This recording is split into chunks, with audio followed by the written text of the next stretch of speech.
Well, so, my name is Maria Valdez. I'm a junior high school student, and I have read about 3 Shakespeare plays. Right now I'm with Hamlet, and we can recognize Hamlet for his famous quote, "Thee or not?" So, so, basically that is the question. So, the play starts with a family tree for me, because you're going to need it to understand the play. So we have King Hamlet. He doesn't appear in the play, so don't get too excited. Well, he does appear, but, well, we don't know if he appears. Because he appears as a ghost, but I have my doubts that it's him, because I don't believe him. And then we have a queen, happily married to the king, happily having an affair. So it's the queen. And they have young Hamlet. So here's young Hamlet.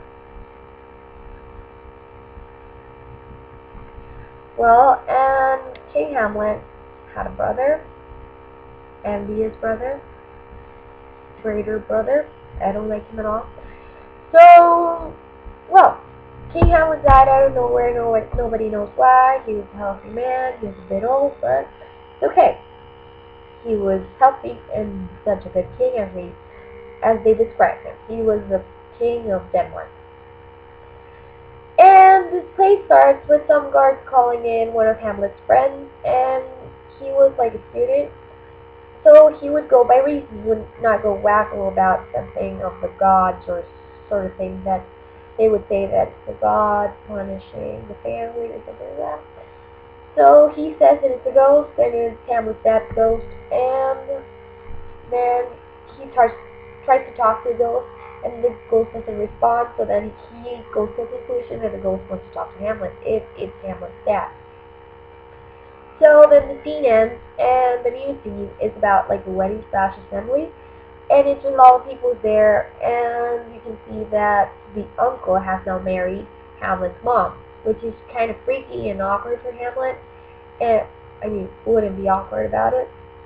So then he is awkward about it, and he's told that he will not return to the university because they're in war or something like that.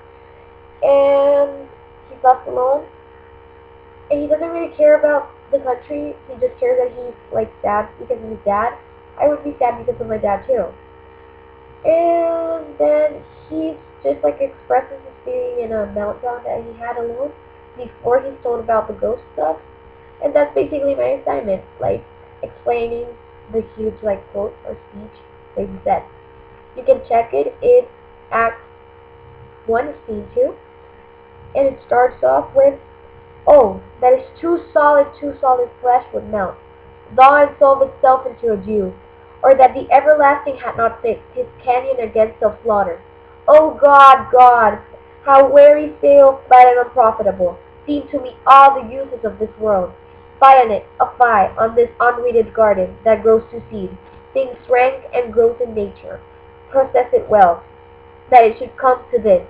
But 2 months dead, nay, not so much, not 2, such an excellent king that was to this, hyper to the tear, heaven and earth. Must I remember? Let me not think on it. Frailty, thy name is woman. O God, a beast that wants this course of reason, would have murdered long, married with my uncle, my father's brother, but not more likely like my father, than to Hercules. Within a month, ere the thought of the most unrated tears had left the flushing of her gilded eyes, she married, almost wicked speed, to post me with such dexterity unto sensuous sheets. It is not, nor it cannot come to good, but break my heart. I must hold my tongue. I must hold my tongue." Well, I would have hold my tongue too because my mom's happy. I would not say anything, but it's kind of weird that he married my uncle, my dad's brother, after he died. So it's creepy.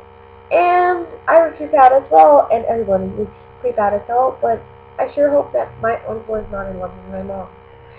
And the basic interpretation of this is that he wished he would just melt and turn to water and become dew.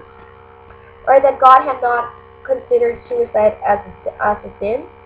And then he complains to God about how useless everything is now. And he just went on as a dramatic person that he is, and how terrible the world was, and it had all gone to being on weed, like it had all gone to weed on his garden, and such disgusting things have like developed throughout his life.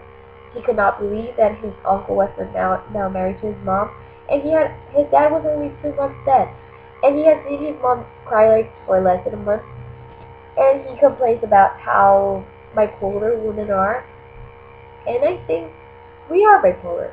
Because maybe I want something today, but I would not want it tomorrow, but not such extreme as his mother, because she's totally crazy, I think.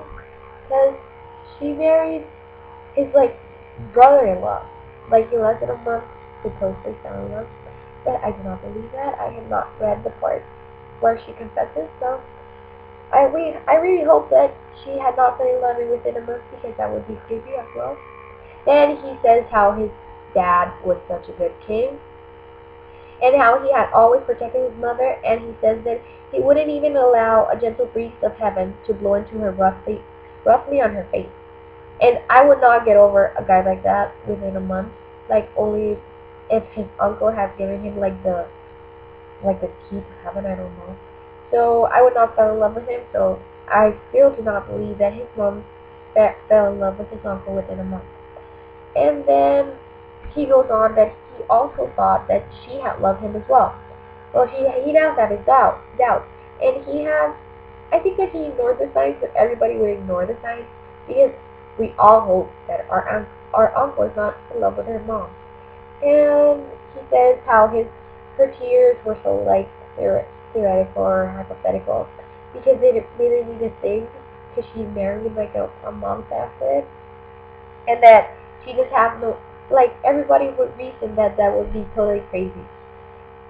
And it was so fast, and it occurred like so enthusiastically, and it was so incestuous, which is true, because even though they're not related, it's kind of creepy, because you have seen like Hamlet saw his uncle as his uncle, and now he's his dad, and he cannot say anything, and he is gonna hold his tongue because of his mother. And maybe his father died and he just wants to make his other parent happy. Well, after all, he does do something, because without it, it would not be a masterpiece. Well, I'm done with this interpretation. I hope you enjoyed it. And if I get another assignment like this, I will post it as well. Good night.